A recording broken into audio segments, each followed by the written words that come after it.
You're watching All to Play For, brought to you by Joe and Coral.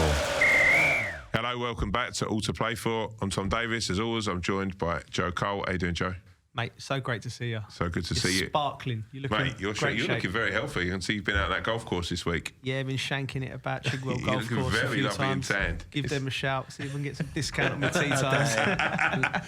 Also joined by Alan Curbishley. Do you play golf? You a golf? Yeah. And now I know that Joe is. I've got a golf day coming up here. Want to play? Have you? Oh, yeah. I'll tell you what. I'm like Bryson, mate. Bryson and Rahm coming together as one. Well, you put the 4 stone on. Yeah. That's one thing I don't need, another 4 stone. Whilst we try to strip 4 stone off. Thank you for joining us. That's all right. Looking forward to having a chat. First thing to get into, chaps. Massive news this week. The Super League. It sort of feels almost like, we've gone through a pandemic. We've gone through a lot of different changes socially in the last 12 months. And it feels like we're coming out of this lockdown, and it feels like someone's gone, well, you know what? Let's just throw another grenade and completely sort of like... I think that in some senses it feels like, oh, you know what, this has been sorted. People have withdrawn. But I think morally questions have to be asked about those tops. I mean, where do you stand with it, Curbs? Where do you think? It's been bubbling up for some time. And I think all the Premier League have known that... I call them the top 6, but, the big boys have been, itching to get more money. And for various reasons. They're competing with Barcelona, Real Madrid... for players, Inter Milan, Juventus, etc., Paris Saint-Germain, and they've been trying to get more money to find it. And I think the pandemic has come along, and because they've got no fans, they've got big bills to pay now. Yeah. And there's talk about Barcelona, Real Madrid maybe on the verge of going bust because of the wages they're paying out and taking no money in. So you could see that, firstly, they've been after a bigger slice of the pie, if you like. But because of the pandemic now, you can see that when they've had these talks and there was a big signing-on fee coming along of 300 million or something, oh, great. Can you imagine that? Yeah. And, I think if you win the Champions League this year, I think you get 75 million. Yeah. Right, so to get 300-odd million in one hit is going to solve a lot of their problems. Yeah. But I don't think they really understood, especially the American owners, the competitiveness, what we all... dream of that Burnley can go to Old Trafford and win. West Ham can get in the top 4 or top 6. Yeah. And I looked at that game after it was announced. I looked at that game on Monday. I think it was Leeds versus Liverpool. Yeah. And if it was in place, Liverpool could have put the kids out. They're already in Europe. Right. So, but what if Leeds were in the bottom 3? And had to beat Liverpool to stay up, and they put the kids out. Because Liverpool may be in the semi-final next week against Juventus. So the whole thing, the competitiveness, and I was glad to see the managers come out. And the players. They were the first ones. Klopp on the night just dismissed it, and then the players, and then Guardiola's come out, and then now it's suddenly all just fallen apart. And I think a couple of the clubs got hooked in last minute. But I think obviously it looks like it was an American theme, no relegation. We all know where we are. We all know we're going to be in this. We feel like they're trying to make it like the NBA almost, or the NFL. And it was just, East and West Conference. Yeah, absolutely. I mean, it had so many, and as a West Ham fan, but also as a football fan, as someone, I'll go and watch, I just love watching football. I'll go and watch any sort of like league, any sort of division. It felt like, pull the ladder up kind of thing, didn't it? It felt like, look, we're not culpable for any of this. The guy's just gone into Charlton, Danish guy, bought Charlton in the summer and was going to put a lot of money in. Like all owners, he's saying, Charlton deserve to be in the Premier League. My dream is in 4 or 5 years' time, we'll be back in the Premier League. We'll be challenging for Europe. Well, hold on. You're not. If this goes through, you're not going to be challenging for... You might get back in the Premier League, but you're not going to be challenging for Europe. Also, you take those dreams away from smaller clubs. You take, what does the FA Cup become? What does the Carabao Cup become? I mean, for you, obviously, your personal thing... I mean, I will say I thought, actually, out of everyone, and it depends what you put it, but I thought Chelsea actually handled it pretty well. I thought they, I think, massive credit to their fans because they sort of they weren't messing about at all, were they? They don't mess about with the Chelsea fans. No, you don't mess around with the Chelsea fans. But it felt like, and it felt like they were almost like one of the last guys to be involved. I think as well, I think that it's a hard one to sort of, because you can't, speculation's a thing, but it feels that some, like maybe the American guys are looking at these as businesses and there's a quick turnaround. and they're going to go, right, you know what, well, we'll earn this sort of money out of these things and then we can sell the club. I think with Chelsea and Abramovich, I think with Man City and the guys there, I think that's a long-term thing. They want Man City to be a football powerhouse.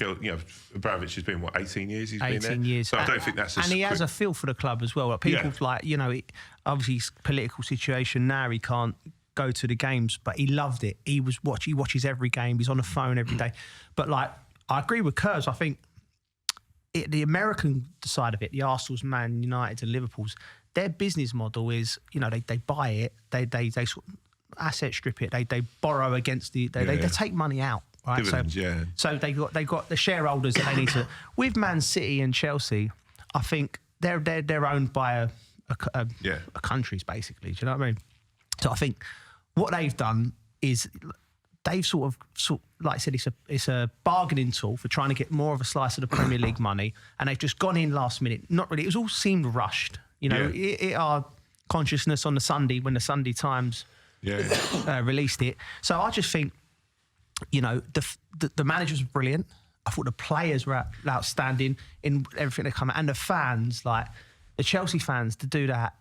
And to come out and that protest. And I think as well, you have to credit these owners, but not credit the owners, I think, but you have to give them a bit of slack. Like they've recognised we've made a rick here, and this hasn't dragged on for weeks and weeks and weeks. They've all walled their hands up and gone, we made a mistake. We're going to stop doing this now. Otherwise, imagine Tottenham playing last night, and they wouldn't have announced that.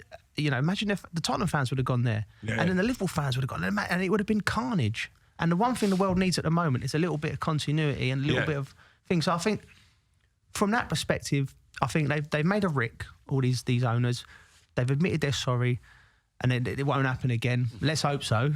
No, I don't think it's gone away. No, I don't think so. I think the one thing we can look at is, I think looking at and talking as a fan, you can't. If one thing we've seen through the pandemic is no one can ever underestimate how massive football is for fans. My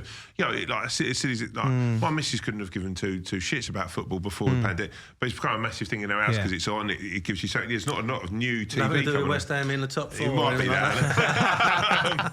but talking as a from the fans' perspective, I think it's pretty clear how we all felt. But as a coming to you both in turn, but for you first, Joe, as a player, and I thought James Milner came out, spoke very well. I thought Patrick Bamford did. Yeah. But as a player, you're going into that, and I think even like the Liverpool bus turning up, and I think we all sort of knew that the players weren't necessarily a part of any of these chats. They weren't. How do you deal with that as a player when it's something that's outside, you've got no control over, but you're almost being brought in, and also the subject matter of almost greed as players, but yet you're nothing to do with it. How do you cope with that as a player? I think these group of players as well, with their social reach and everything, their social media, they've got more power than we had as players. This is a new thing that's coming. So they've stepped up. Like Milner spoke brilliantly about it. Bamford as well. I agree. They was just, for players. It's Tom. It's like you just get on with your job. Cubs was a player, 100 games. It's all happening. You focus on your job. But on the outside of it, I'll credit the players for stepping up and standing with the fans, with the managers, with the players together, unified. And it was strong. And it was quite, what's the word? It was just impressive. And it's just good to know that the football family stood together on this and said, no, we don't want it. Because you want, like Curb says, you want Charlton, the new owners at Charlton and the players at Charlton thinking one day we can be in the Champions League. That's the dream of all of us when you watch. You need that as a society. I mean, as a manager as well, the other big news this week is like Jose Mourinho. Yeah. I mean...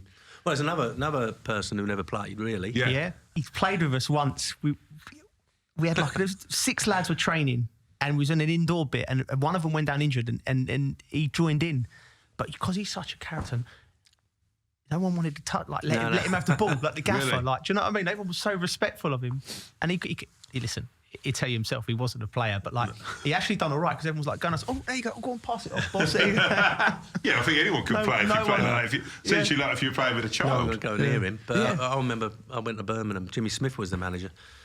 On a Friday, he used to have a North versus South. Who wants that on a Friday? So all the London boys were in one camp. So it was like me, Keith Birchin, Pat Van Now, little Les Phillips, and Mark Dennis, right? And then we had the Northern pod, so it's a bit wet and muddy. and someone got injured. Someone got a knock and went off, so Jimmy joined in, right? Yeah. Exactly the same thing.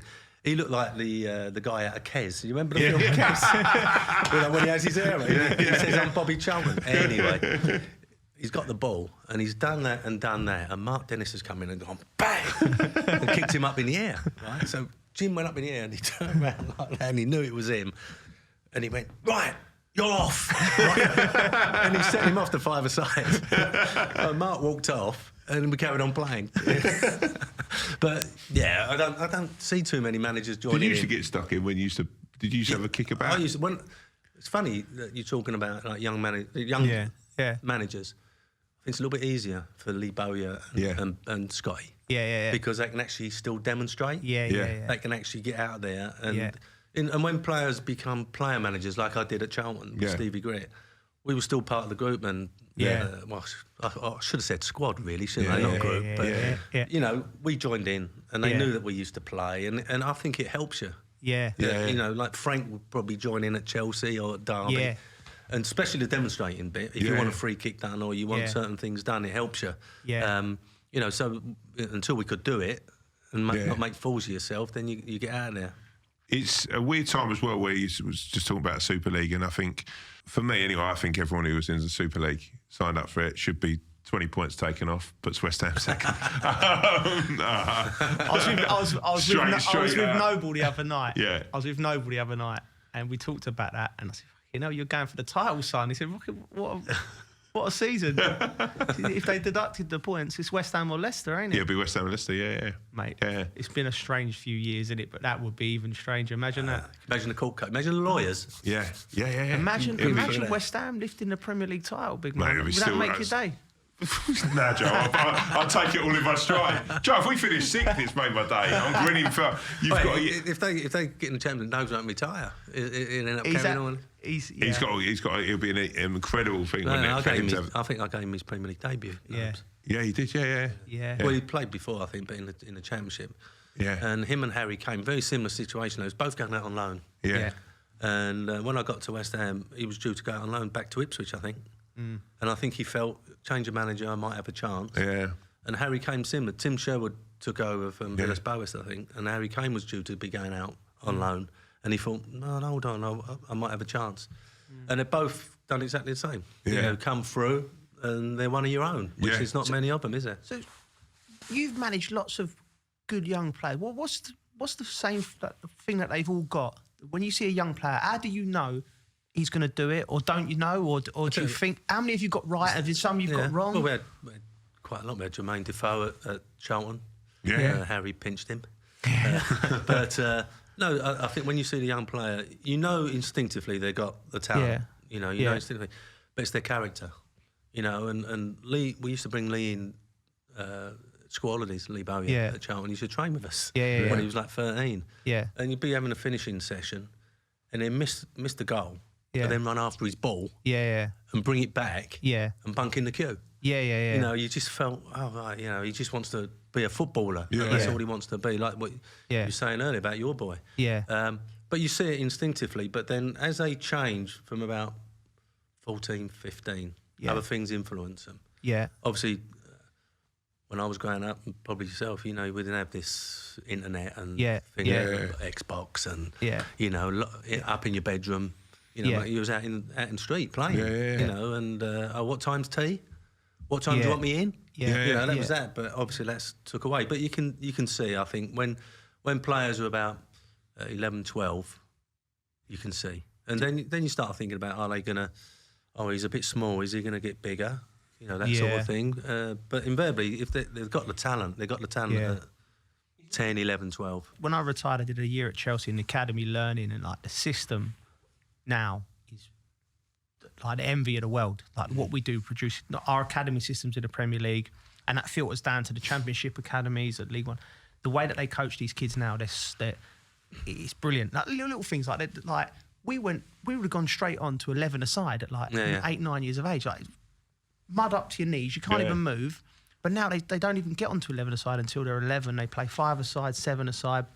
Little rule changes, like they let the goalkeeper make the goalkeeper make the first pass. So even if your team's crap, you're going to get 2 or 3 passes in.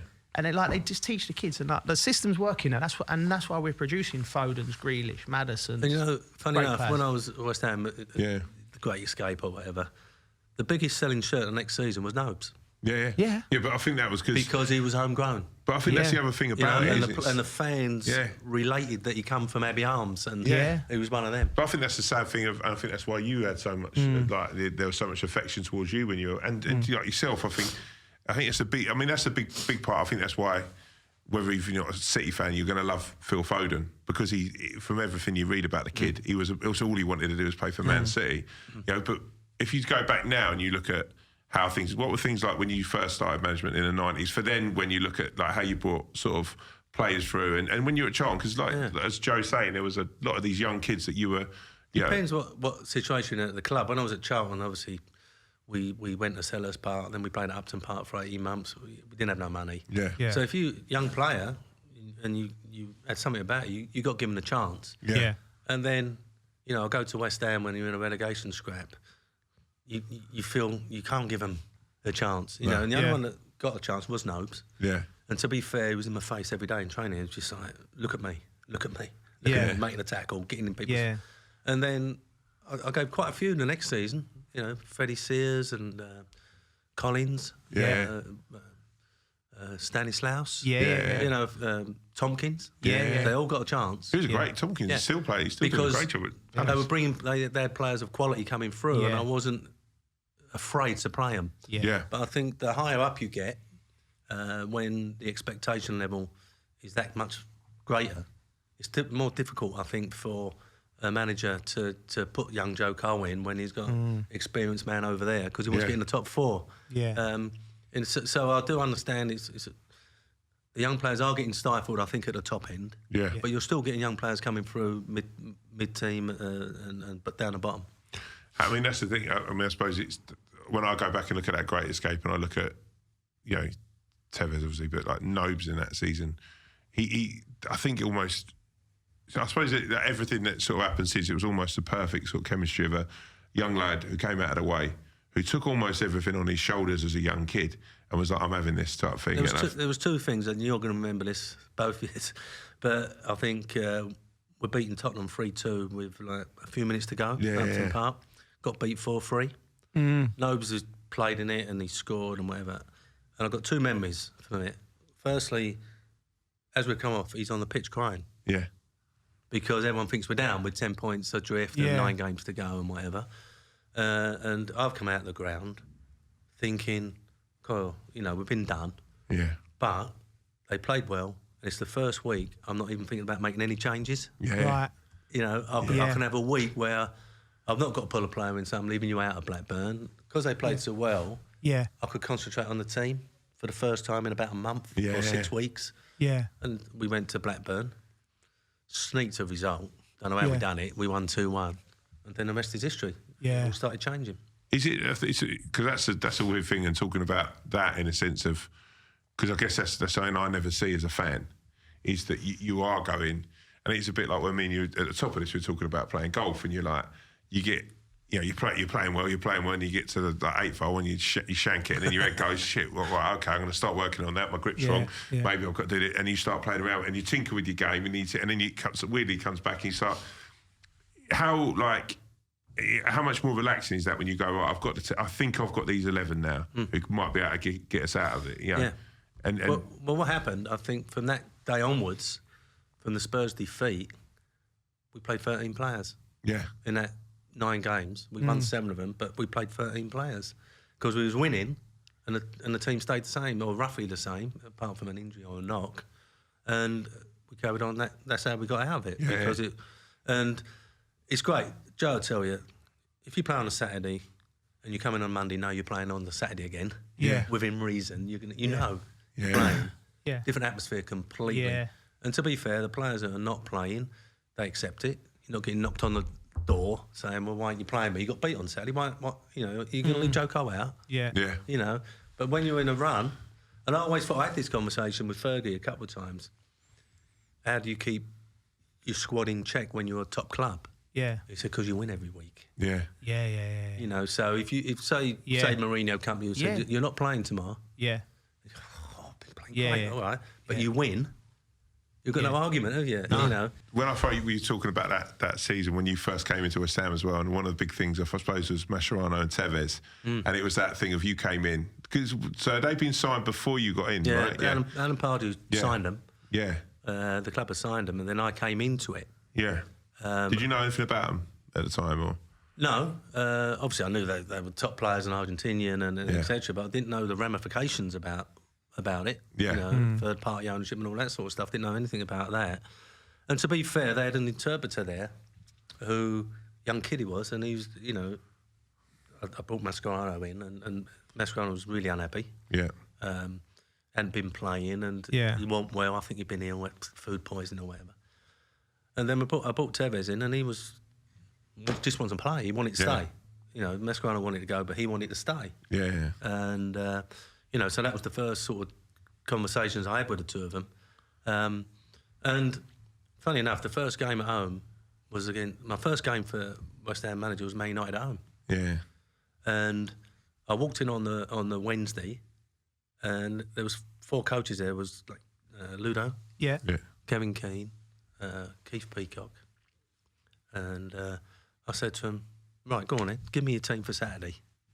You give me your team for Sunday against Man United. Yeah. And when they all wrote their team down, it was 3 or 4 differences in every team. Really? Nowhere near. Nowhere near could I pick a certain 11 for what they said. Yeah. And it probably summed it all up for me that they lost their way a little bit. Yeah. But, you know, no, and as it transpired, you know, Tevez obviously, once he got himself in the side, was different. Yeah. He was playing every week. That thing I'm saying, he knew he was playing. Yeah. And obviously Mascherano left, and, you know, we got on with it. But 2 great players. Yeah. I mean, I didn't get time to see Mascherano. Really? But obviously Tevez was different. Did you look at him there and like, you know, you're talking about the players that you work with, could you see because obviously the rest is history, you know, City, United, and but did you see that sort of, you could straight away go, this guy's... Yeah, I mean, what happened, I got the young interpreter in one day, and I said, look, I need you to say it exactly as I say it to Carlos. He went, okay, so I got the pitch up like that. Yeah. I went, Carlos, this was the defensive third. I said, you know, I don't expect to see you in there too often, but every now and then you're in there. Yeah. I said, this is the middle third of the pitch. I said, you're in there a lot. Yeah.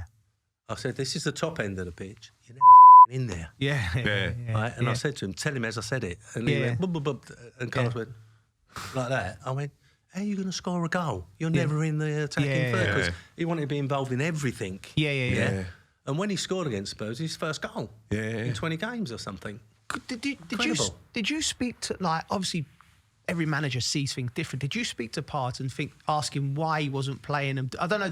You get a job... And no, because he went to Charlton. So I went into West Ham, and then about 3 or 4 weeks later, Pards went into Charlton. Right, okay. And there was... But there's no crossover. I'm trying to think. No, there's no. No, I couldn't have a conversation. I couldn't have a conversation with Pards. He wanted some of the players. Yeah. And it was you're talking about having a bit of grief. Yeah. You know, and a bit of grief there because Pards was one of my first signings at Charlton. Yeah. So I obviously knew him very, very well, but he wanted to sneak a couple of players and a couple of staff out to Charlton. Right, okay. I couldn't let that happen. I couldn't let them stay up and of course. us go down. Yeah. So I had a couple of Grizzly players who knew that they could have gone to Charlton. Right. And if Charlton would have stayed up, we would have got a better, longer contract like that. But I couldn't. I can't sell someone to me rival. Yeah, of course. Of course. Can you imagine it? Like, you know, so that caused a bit of grief. But no, I obviously didn't ask Pards about the Tevez and whatever. But in the training, he was a bit like yourself, a bit like Nobes. He was all over the place. And like the life and soul of training. Yeah. But wanting to do everything, but go in there. But his job. And I think he scored against Spurs and he ran in the crowd, didn't he? Yeah. And there was that big moment when he ran in the crowd. And it changed it for him. Yeah. And for everything. But obviously, as we progressed and we had the thing about, Sheffield United and the points and everything else, it got a little bit political on top near the end. Yeah. But, as I say, that run-in, we used 13 players and, it was... Do you look at that as being one of your sort of they talk about Tevez, right? But, I think we used about 13 players in them games. We won 7 out of 9. We kept 5 clean sheets. So did Rob Green and Ginge Collins and Gabby was Tompkins playing it? Did they have anything to do with it? Yeah. It wasn't just obviously Tevez, but he obviously scored vital goals. It's a mad thing. It's essentially what you're saying about Chelsea, though, isn't it? It's that thing of that attacking. Everyone up front is always going to get that sort of in the mix. I mean, even yourself as well. Sort of like the talks about. I mean, is that one of the proudest things of your? I've got a couple of things about the last game at Old Trafford. We're winning 1-0, and we come out for the second half. And the Stratford end are singing, send them down, send them down, send them down. Yeah, I remember it. Well, there's a bit of history. Yeah. I remember when when West Ham Blackburn. Yeah, the Blackburn game. Blackburn won the league at Liverpool, didn't they? Yeah. And West Ham celebrated as if they'd won the league. Yeah, I was there for both games. But Brucey never forgot that. Yeah. So when West Ham went to Birmingham, when Trevor was manager, and 2-2 and went down, didn't they? Yeah. Brucey Well, that was the one when Savage on Rufus Brevitt won a little slap on the face. Yeah. You were there, weren't you? I played it. But I remember the Stratford end singing that, and then Fergie's making a couple of subs, and I think Rooney's coming on, Ronaldo's coming on, and whatever. And then after the game, obviously he's crazy, but Eggart Magson's come into the dressing room. Who has? Eggart, the owner, you know, the chairman. And he's got all kiss marks on his head, where like a load of West Ham fans have been kissing him as he's walking around. All the girls have been kissing him on his head, and he's lips on his head. And the crazy thing is that was on a Sunday, and on the Monday we're playing a testimonial at Northampton. Yeah. Right? 6,000 West Ham fans turned up. Yeah. At Northampton town, and the guy whose testimonial was, he couldn't believe it. He's got, like, he had a sellout. Yeah, you know, but they all turned up because of staying up. It's happy moments in my life. That was one of the. Oh man, we kicked the arse out of it for about 3 days after that. It was. I mean, it was written in the stars, wasn't it? But talking like, so that's like, you know, a happy memory. One of the biggest memories I think that I have is that playoff game, the Charlton, the 4-4. Oh yeah. That was. I remember it was Madonka, wasn't it? Madonka, actually. Did he score hat-trick or score hat-trick? Yeah, I remember that game. Yeah, it's like epic. It's mad. You know one of those things where you tune in, you're like, play. I love the play. I think it's still, you talk about games that, you know, and, you know, sadly, because obviously we're all of that, you know, that FA Cup is, you know, watching the FA Cup finals brought up in it, you know, and some, you know, I think we'd be lying to say the sheen hasn't been taken off of it somewhat, Carabao. But the playoff final for me is as big as anything now. But I think that, and that, especially at that time, going in the Premier League, Charlton and all that, I mean, that's just got to stand out as probably one of the best games as a neutral of football I've ever seen in my life. Well, the thing is, Peter Reid was the manager, Sunderland, and I've known him forever because we're the same age and played in the under-21s together. Yeah. And before the game, there was nowhere to go because if you're playing at Sunderland or playing at Charlton, you've got the manager's office. Yeah. So we got nowhere to go. So we stood in the tunnel and we're talking, and as the players are going out for a warm-up, we're just having a chat, me and Willie. And then as the game's developing, you know, we're looking over at the dugout, and Pop Robson was in the West Ham. Pop Robson was on part of the Sunderland coaching team. So we were just talking to each other because everyone knew each other, just how crazy it was. But I got some obviously lasting memories. But coming down the tunnel, coming out for the game, the whole stadium was red and white. Yeah. Because both teams got them colours. It was just incredible. Yeah. And if you see it now, and I do go on about it, I've said to my boys, listen, I've not been to Wembley. I played schoolboys at Wembley, but I've never played at Wembley, and you certainly never played at Wembley. Yeah. As we walk out, I don't want to see any of you like waving to your mum, waving to your wife, you know, and looking around and focus, right? So we all come out miserable as sin. Me, the players. And Reedy and all the all going, and I always remember it. I thought, oh, there's a chance, like because they think they're there and whatever. You know, it's little things that and I didn't realise that when you play at Wembley, it was then, you're assigned a person to look after you. And this guy, you know, if you want any ice, if you want any ice, and we're winning 1-0 at half time, and he's listening to the team talk, and I could see him looking at me, right? So I'm going, right, I tell you what.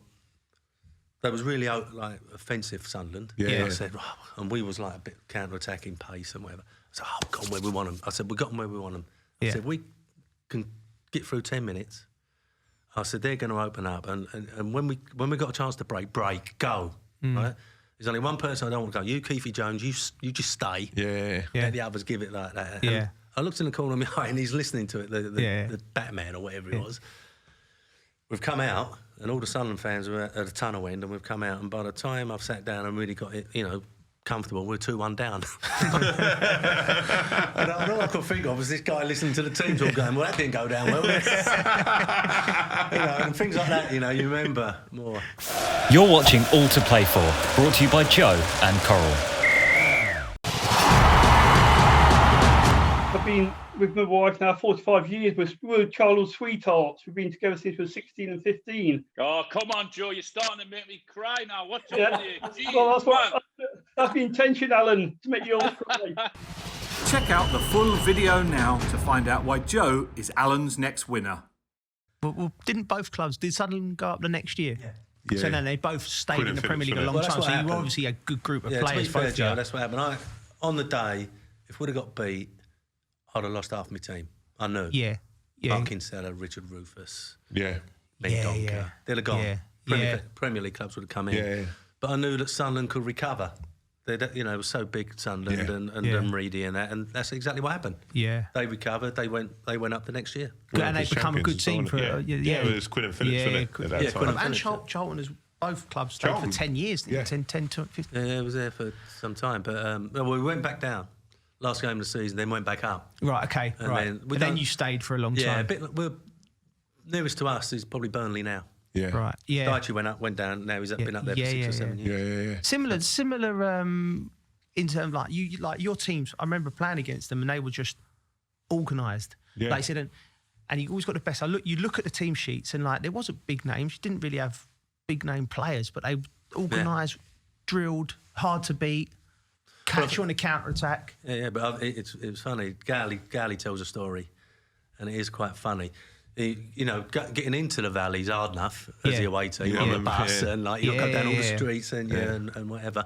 And if there's a car parked awkward, then some of the teams have to get out and walk into the thing. But Gally tells a story where he's going, God, you go to the valley. He says you're in that tunnel and you look across and you've got Rufus and this one, and that one. It's going to be an hard old game, and you can hear the crowd. Yeah. You can't see them because it's in a bowl. You can hear it, and 30,000 sold out. He said, and the noise, and you're in for a really tough afternoon. He said, and as you walk onto the pitch, you hear that roar, and then you hear da da da da da da when the red robin goes, and you think it ain't so bad. I've tried to get that song changed so many times. Did you? But no, Gally. As he is, but no, we used to make it difficult for teams. There's some good players now. No, I don't disrespect. Good players win games, and they were good players, but they wasn't. It was all like you said. It was a bit like Burnley. Yeah. I'd say underrated players. Burnley. Dicey's got some very good players. Two Brownhill and Westwood. You know what I mean? They're not names that scare you, but they're good players. Jay Rodriguez, McNeil. It's lovely seeing him actually coming back from that injury. And leaving Southampton and now playing for the team his team. When one of the players you signed, Di Canio, was that because obviously you played with him. Funny, you were saying there. No, I think you said did you ask advice about Tevez and that? And I'm sitting there, and the free transfer list come through, as it used to from the PFA, and Paolo was on it. I'm just sitting there having a cup of tea. It's a nice sunny day, end of the season. I looked at it again. I was thinking about it. Then I looked at it because it had his address on it. Yeah. Like when you're a free transfer, it has all the details. Yeah. He lives in Loughton. That's not far from me. Yeah. So I done a recce. I drove round there. Yeah. And looked at the house and that. I thought, right, okay, that's where he is. Gone back home thinking about it. I thought I can't phone anyone. If I phone Harry, he'd go whoa or whatever. And if I phone a player, they go, So I thought, right, I'm interested in this, right? So I phoned the number. Yeah. Nothing. So I drove back round to the house and put something in the letterbox. Yeah. Paolo, Alan Curbishley, if you know, I'm at Charlton. If you want to have a chat with me, because I see you, whatever, give me a ring. And about 2 days later, I got a phone call from his agent. Yeah. And so I said, well, we'd like to meet you. So, okay, so we'll fly back on Sunday. We'll meet you at the house on Sunday. Yeah. So I've gone to the house with my overseas scout, Jeff O'Teary, who could speak Italian and French and whatever, chief executive and the chairman. So we've all bowled up to and the gates open up. So we come in, and Paolo opens the door. He's got the skinniest pair of shorts on. Yeah. Tightest pair of shorts on you've ever seen.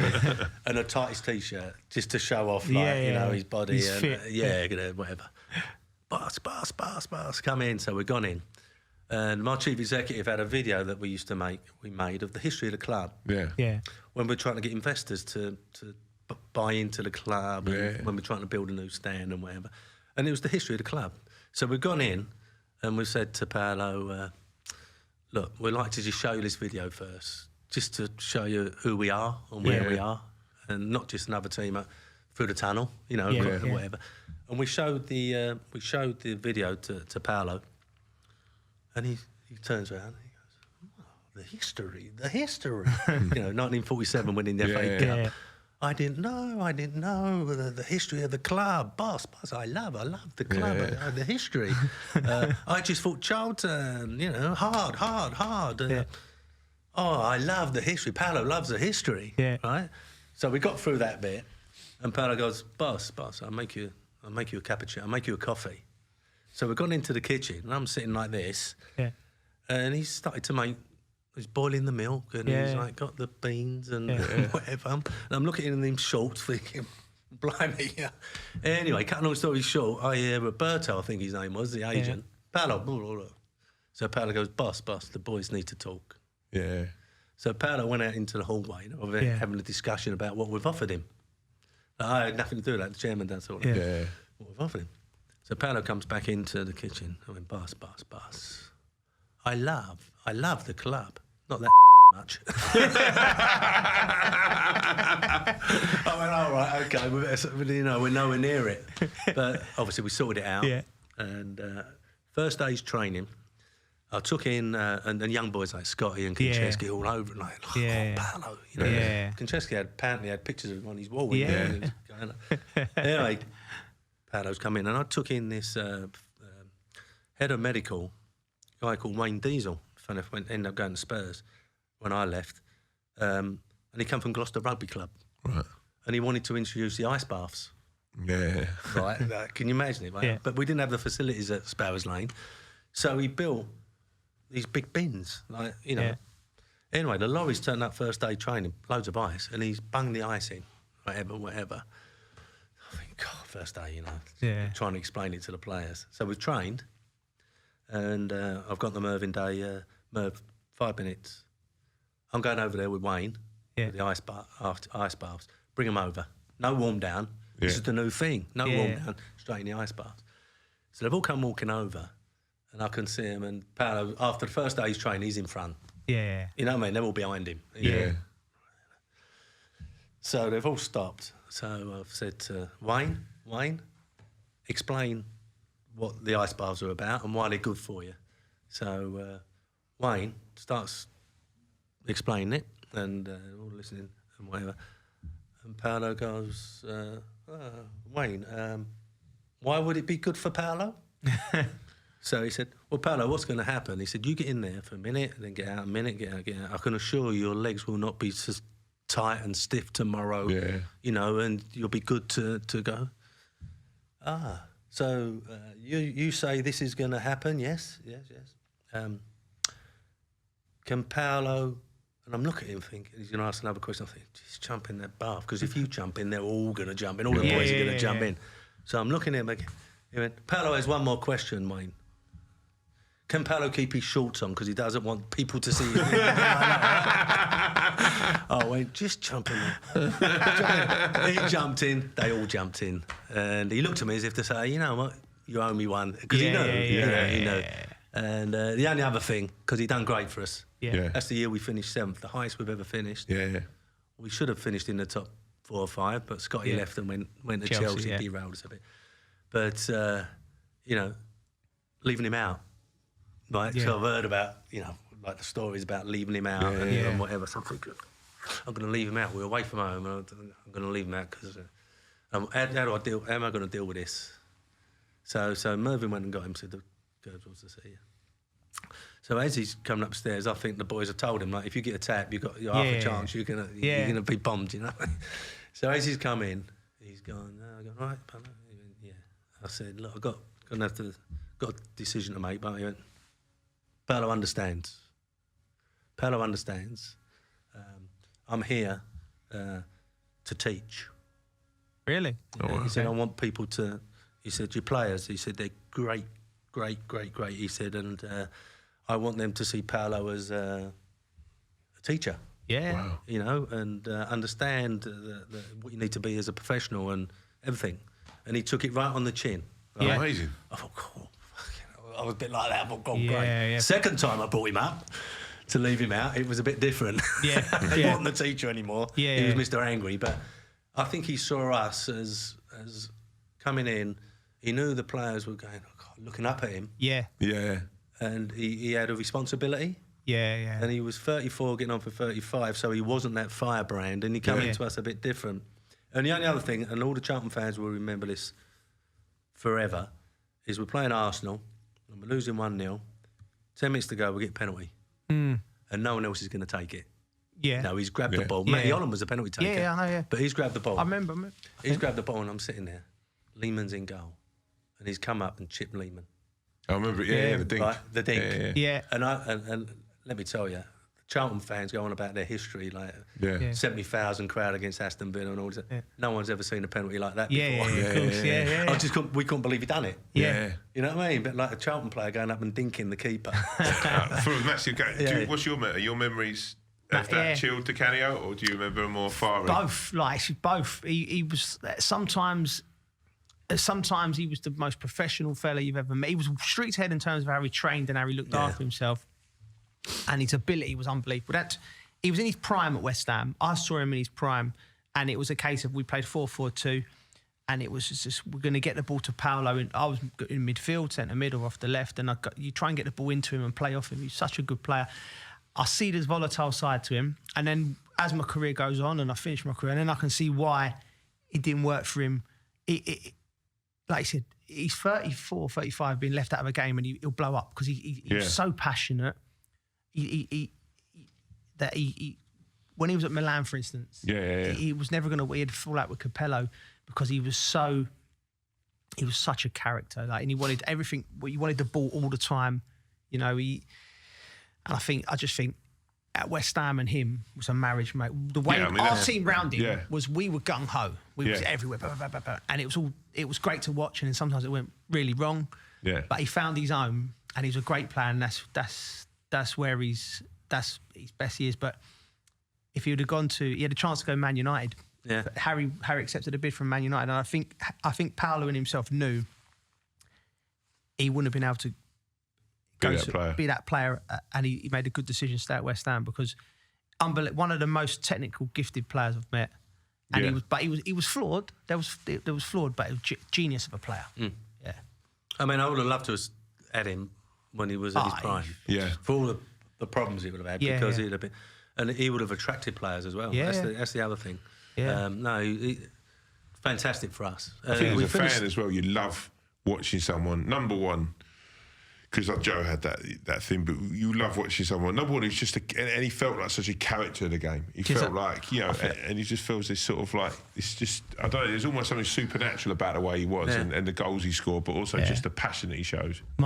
Just remembered, like when I scored my first goal. I watched it the other day. It was on Twitter. Was it? Twitter the other day, yeah. We was in the League Cup against Birmingham away, so I was on the bench. Yeah, I was on the bench. I was 17 or 18. And he ducked out. Paolo, Xhaka's cut. They scored a free kick and Paolo's ducked under the wall. So, I'm a boy now, so I've come in at half time. Xhaka's just, he's moaning. He's coming on. He knows he's made a rick, Paolo. So he's coming in on the front foot. You ain't doing this, you ain't doing it, screaming and all of it. And I'm just sitting there. What's going on here? And then Xhaka's come in. And then that's it. Paolo's gone and got a table. It's the funniest thing. One of the funniest. He said, so this table had all the Lucozade on and all that, so the cups of tea and all that. Yeah. And he's raging, Paolo, he's punching the wall, and he's gone to pick up this table, but he ain't got the strength to pick it up. So he's got, and halfway, I think he ain't going to get that off the floor. There's so much on it. Then anyway, he booted it. Then Xhaka's gone for him. Then it's all like it was all like a melee. Yeah. Harry's coming in. Harry's like, calm down. It's all kicking off. I'm just sitting there thinking, I was in school a year ago, and I'm now watching grown men have a tear up. And in the end, 2-2 the game, or 1-1 or 2-2, coming in, and then give the ball to Paolo, and he was actually a good play. Just give him the ball, and I just run straight for the box, and he done a little ball, and he just whips it in. I tapped it in for my first goal, so he made my first goal. Yeah. And then on the coach afterwards, he's like, "Listen, you play with me, you score many goals, just give me the ball." I loved him. I loved him. My last one. I used to get to the training ground at Charlton early, and I used to have breakfast with the kids, like you know, the youngsters, and see how they are and whatever. And we're sitting there in the canteen, and at Charlton at the training ground, you had to come in and sign in. Yeah. Health and safety, know you're in there. Then you walk through a passageway, then you pick your kit up. Yeah.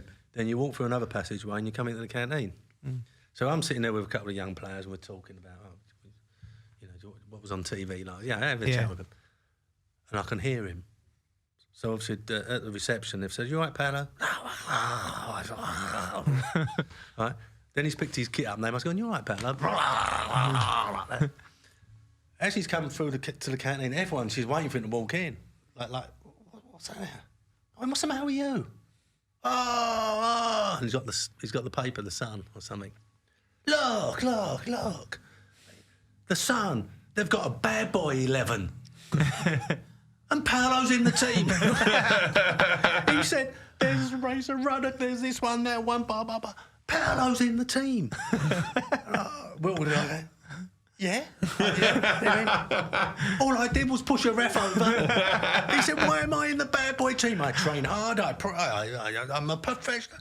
He went off and just walked through it, and all the kids are going.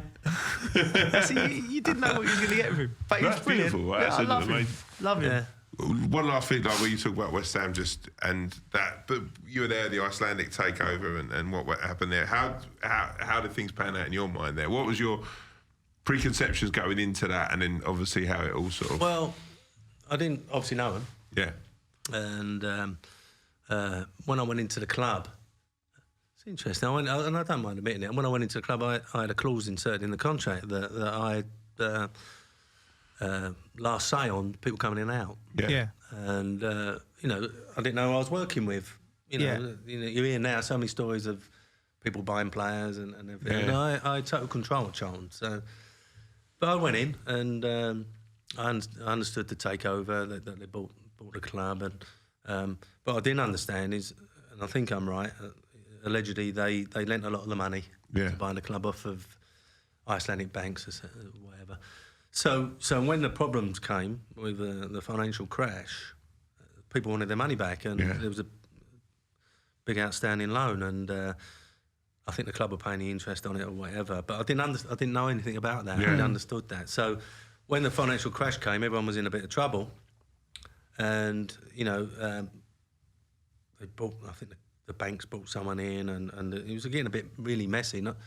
And things were happening where their agents were coming in saying, "We know you're trying to sell us." Yeah. And I wasn't, because I didn't want to. I thought I had a really good side. I had Rob Green in goal, I had Matty Upson. Yeah. I had the spine, I had Nobes and Scotty Parker and Bellamy up top, and I thought I had a decent side. Yeah, it was a great side.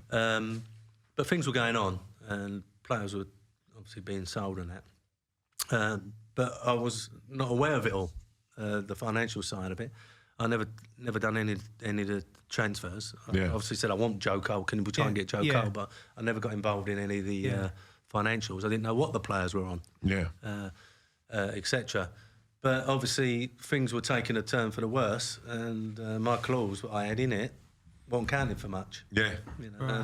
And I still regret the day that I left. If I had my time again, probably I wouldn't have done it, because. I had opportunities to go to West Ham before I went. Yeah. And I didn't think it was right. I wanted to do a bit more. I wanted to be able to walk in the dressing room and handle Paolo in his prime. Yeah. So I wanted to do a bit more when it came up, when Harry left, etc. But then, I thought I was right when I went in there. But it wasn't to be, so that's my big regret. It should never have happened, really, but... The way it did, things escalate in football. Yeah. And it did, Do you, obviously you had the best intentions of the club in your heart, when it comes to that. And like you say, I remember the building of that team. It was a young solid. What you look like it was going to Well, be a young solid team. the Icelandic boys, to be fair to Megard, he was really complimentary, and he wanted to get in the top 6. I mean, he said to me, "I think we're top 6." Yeah. And so when we stayed up, I said, "Well, if you really think we're going to be top 6, what I need to do is bring some of them top 6 players in, a couple of them, at the right age, so that if we do take off a little bit, they would attract other players." So that's when I brought Bellamy from Liverpool. Yeah. I mean, Yossi went, so it was a straight swab.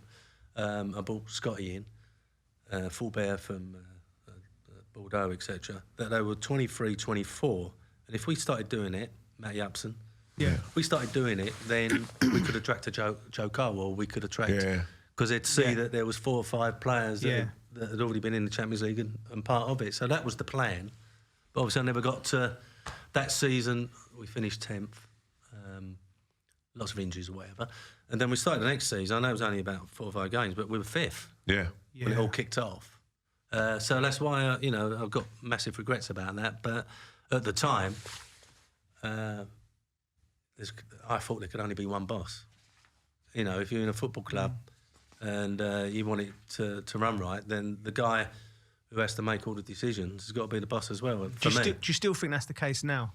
Or do you think... No, I think it's changed now, obviously. Sporting directors have come in and you're not responsible for... Well, I talk to some managers now, they don't even go and watch the opposition.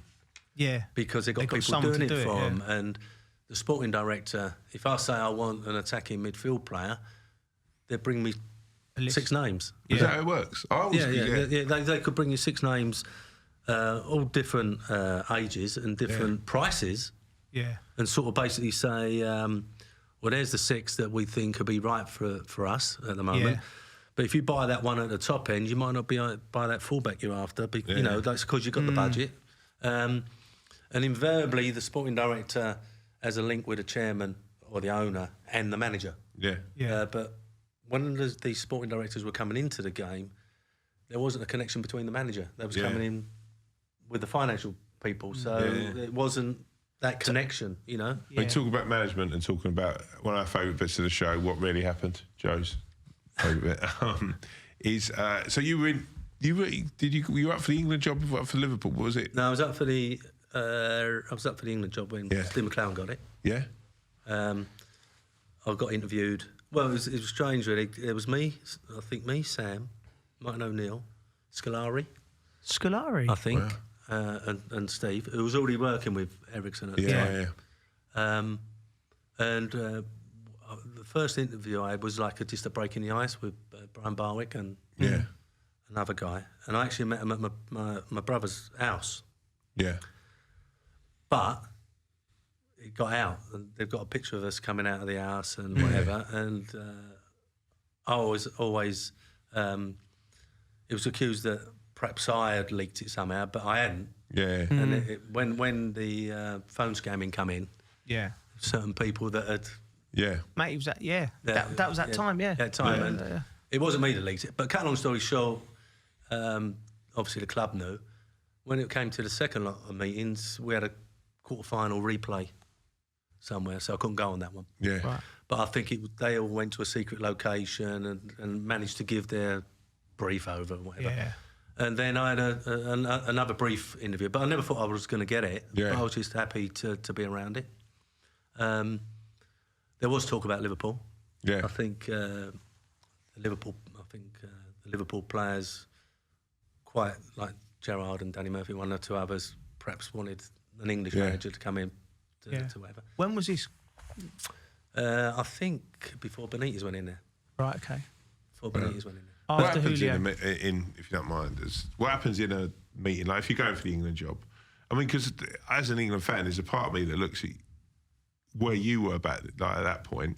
There's almost like similarities between you and what Southgate's done of bringing young players through, and when I look at you as Charlton and West Ham, you had an affinity with going right. Let's push these. And that could have been what. But what happens when you go to manage like Liverpool? What happened? They asked when it was England interviews. They asked you to prepare for 2 games.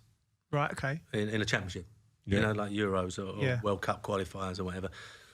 So you've got 2 games coming up.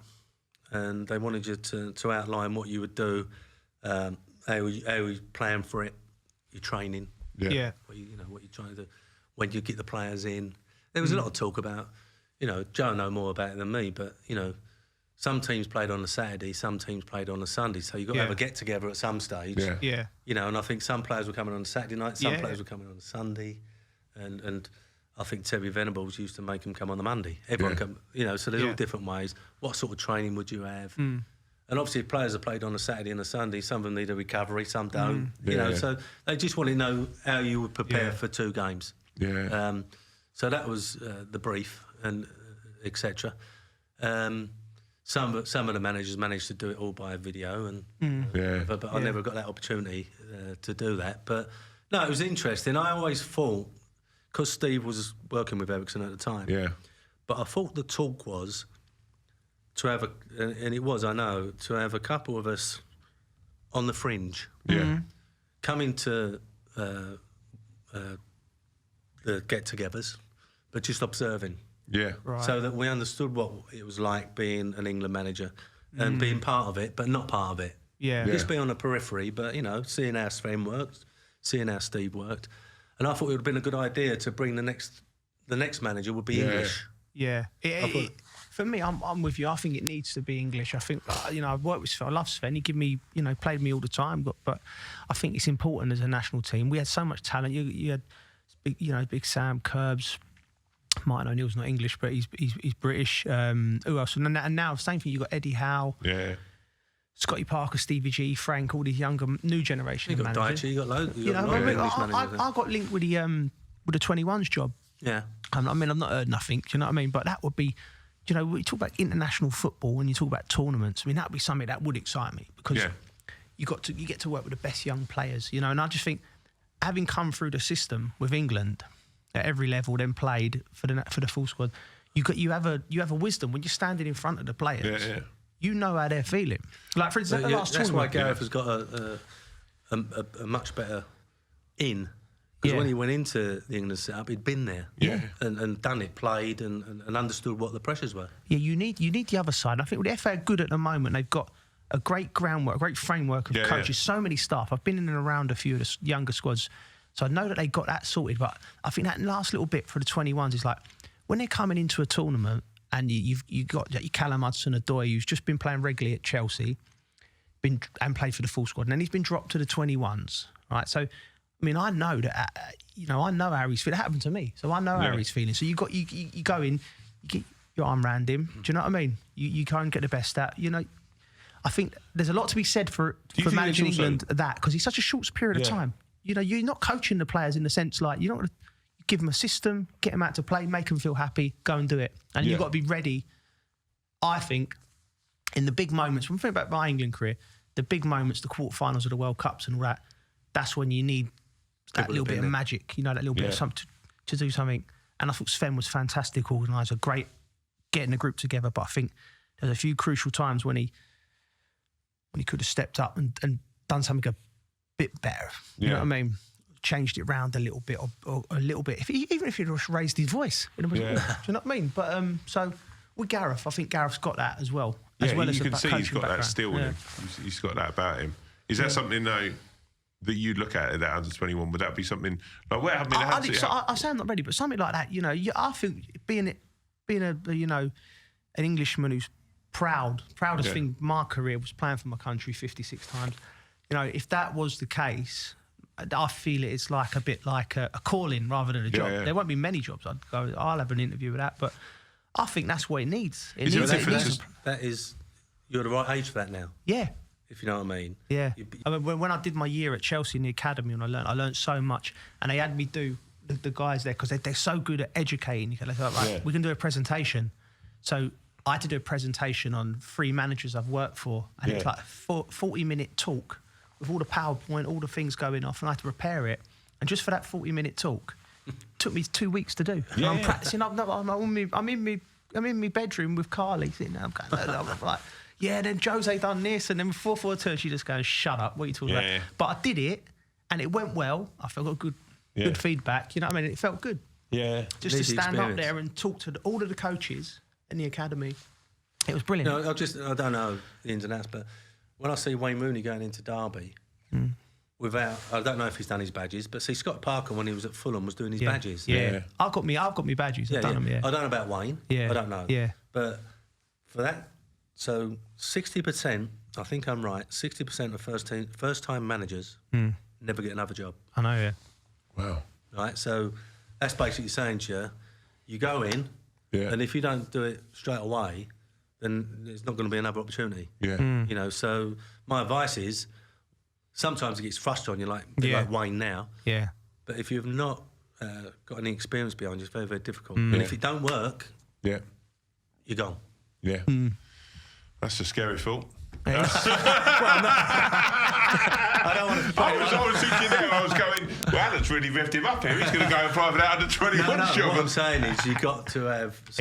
You can't go and coach the under 21s without doing a couple of years coaching. Yeah. Just can't do it. No, you need to. Mate, it's. I put you off, have I? No, of course not. I'm joking. Of course not. Of course Right. Predictions time. Right. This is where we see the bell. This is it, Curbs, right? Okay. There's a draw last week. There's one big game going on this week. It's a massive game. Oh, no. It was a big draw, me and you last week, JC. Really? Both getting one correct. So, You got Chelsea. League table. Am I still? Am I I'll have away? to- Or? I'll have to ask. I'm going to ask quickly the backroom staff. So you got. So you are still leading. Yes. Because you correctly predicted Chelsea to beat Man City. I've got the draw between Everton and Spurs. Pablo Zabaleta got nothing right. He was a good guest, though. He was a great guest. Yeah. But, and might be a great manager, but I wouldn't take a tip off the fella. No. Okay, here we go. So there's only one way we can open this. Yeah. Maybe the biggest game in the last 10 years. The biggest game. Maybe I can remember. I'm already nervous about it. Bigger than away at Old Trafford. No. Well, for different reasons. Yeah. Curbs. No, it is absolutely, yeah. So West Ham, Chelsea. Chelsea. Draw. I'm That's going- proper sitting on the fence, isn't it? Yeah, That is proper. yeah. What did you expect me to say?